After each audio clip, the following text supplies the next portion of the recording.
इसको होगा, हमें सुख नहीं। और ब्रह्मा विष्णु महेश को सुख बिल्कुल नहीं। उदाहरणार्थ जैसे भगवान श्री विष्णु जी के अवतार श्री रामचंद्र जी राजा दशरथ के घर जन्म लेकर के अयोध्या में प्रकट हुए। उनका फिर विवाह हुआ, विवाह होते ही वनवास हुआ, वनवास से उनकी धर्मपत्नी का अपहरण हुआ, फिर युद्ध हुआ, 12 वर्ष तक युद्ध हुआ।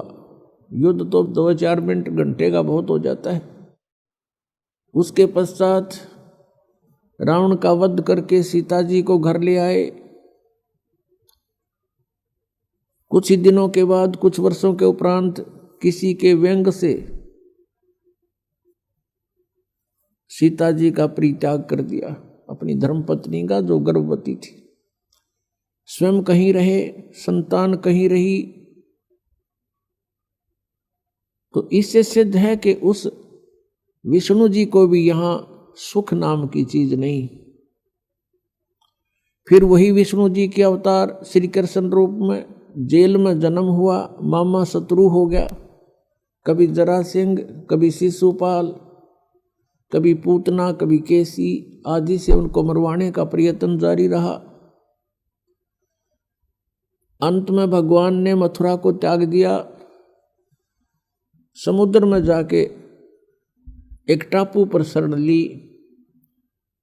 वहां एक द्वार की नगरी बना करके सारी सेना को वहां रख करके शेष जीवन वहां व्यतीत किया।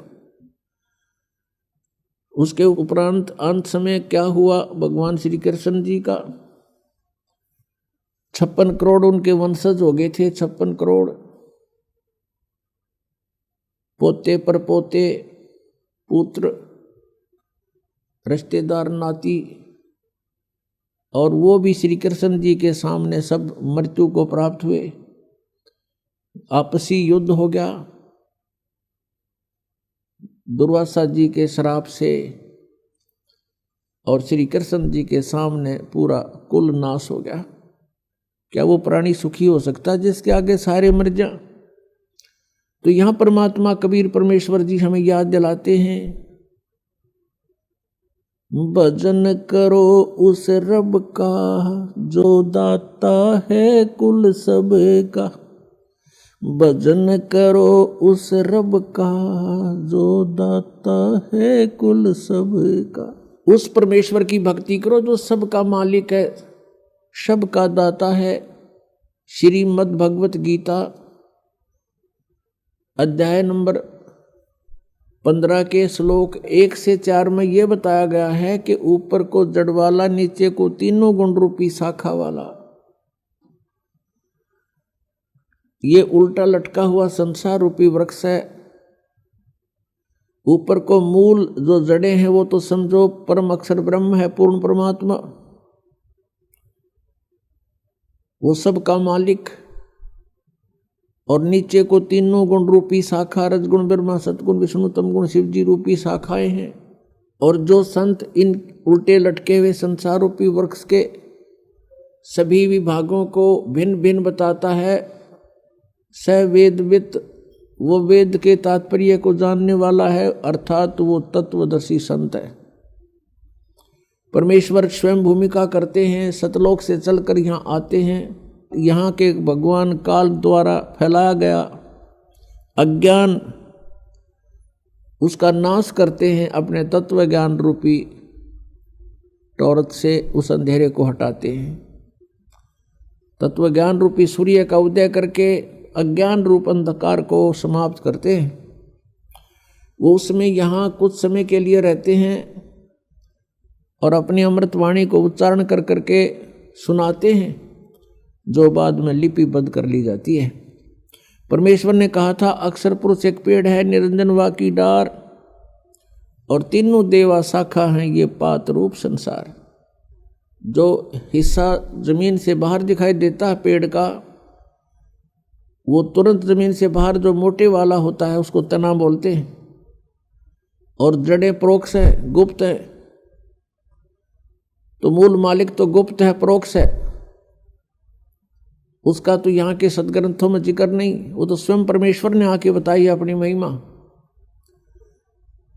उस तने को समझो ये अक्षर पुरुष है, उसके तने के फिर मोटी डार होती है, उसको समझो सरपुरुष, सरपुरुष। और उस डार के फिर 3 शाखाएं हों, वो रजगुण ब्रह्मा, सतगुण विष्णु, तम गुण शिव जी जानो।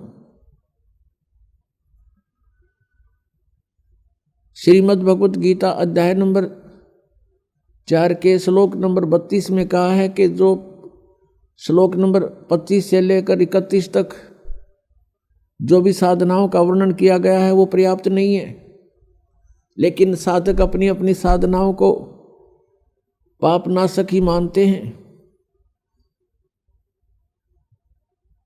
इस प्रकार की यज्ञों का विस्तार के साथ वर्णन है सच्चिदानंद घन ब्रह्म की वाणी में।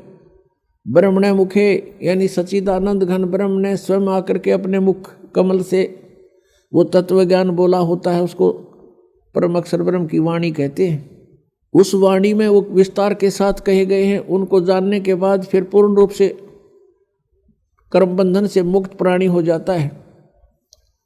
गीता जी अध्याय नंबर 4 के श्लोक नंबर 34 में तुरंत कहा है कि उस तत्व ज्ञान को जो परमेश्वर ने स्वयं आकर बोला होता है, किसी तत्वदर्शी संतों के पास जाकर समझ, उनको दंडवत प्रणाम करने से, कपट छोड़कर प्रसन्न करने से वो तत्वदर्शी संत तुझे उस परमात्म तत्व का ज्ञान कराएंगे।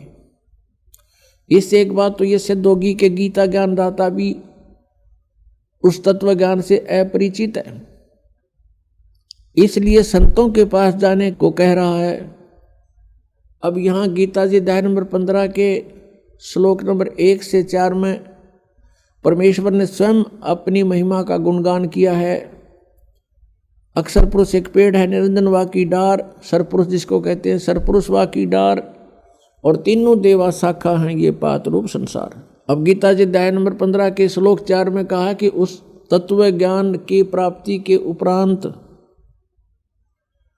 तत्व ज्ञान रूपी शस्त्र के द्वारा इस अज्ञान रूपी उलझी हुई गुत्थी को काटकर अर्थात समझकर उसके पश्चात परमेश्वर के उस परम पद की खोज करनी चाहिए, जहाँ जाने के बाद साधक फिर लौटकर कभी संसार में नहीं आते, अर्थात उनका जन्म मृत्यु सदा के लिए समाप्त हो जाता है। और जिस परमेश्वर ने सर्व ब्रह्मांडों की रचना की है उसी की भक्ति करनी चाहिए, अन्य की नहीं। गीता ज्ञानदाता यहाँ अपनी भक्ति को भी न करने की सलाह दे रहा है। क्यों दे रहा है? क्योंकि गीता जी अध्याय नंबर 4 के श्लोक नंबर 5 तथा 9 में, गीता अध्याय नंबर 2 श्लोक 12 में, गीता अध्याय नंबर 10 श्लोक 2 में ये स्वयं कहता, अर्जुन तेरे और मेरे बहुत जन्म हो चुके हैं, तू नहीं जानता मैं जानता हूं।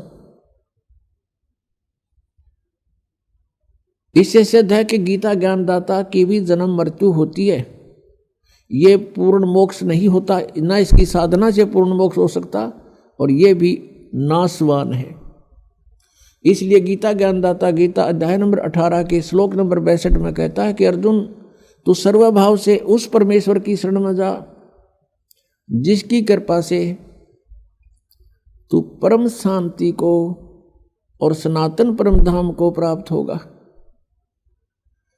जब तक प्राणी जन्म और मृत्यु के अंदर है इसको शांति नहीं हो सकती, चाहे ब्रह्मा की पदवी पा ले, चाहे विष्णु की पदवी प्राप्त कर ले, चाहे शिव की पदवी प्राप्त कर ले, या छोटे मोटे राजाओं का तो अब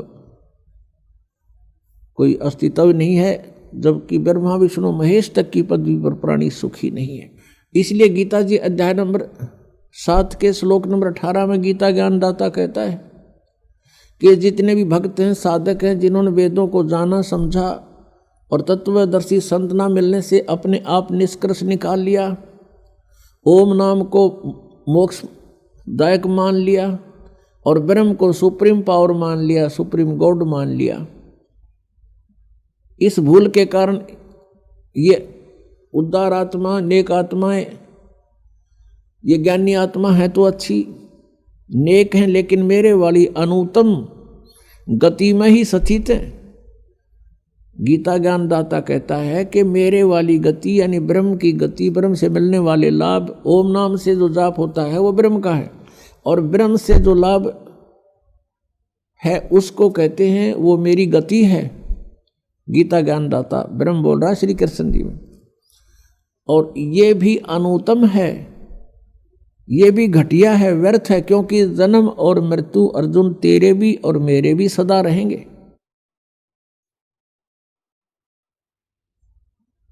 अपनात्मा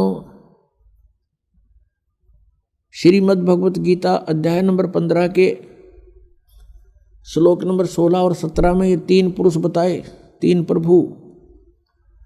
एक सरपुरुष, ये 21 ब्रह्मांड का पुरुष प्रभु है, स्वामी है, मालिक है, ये कुल का मालिक नहीं है। अक्षर पुरुष जो पेड़ का तना कहलाता है, ये 7 संघ ब्रह्मांड का स्वामी है, ये कुल का मालिक नहीं है।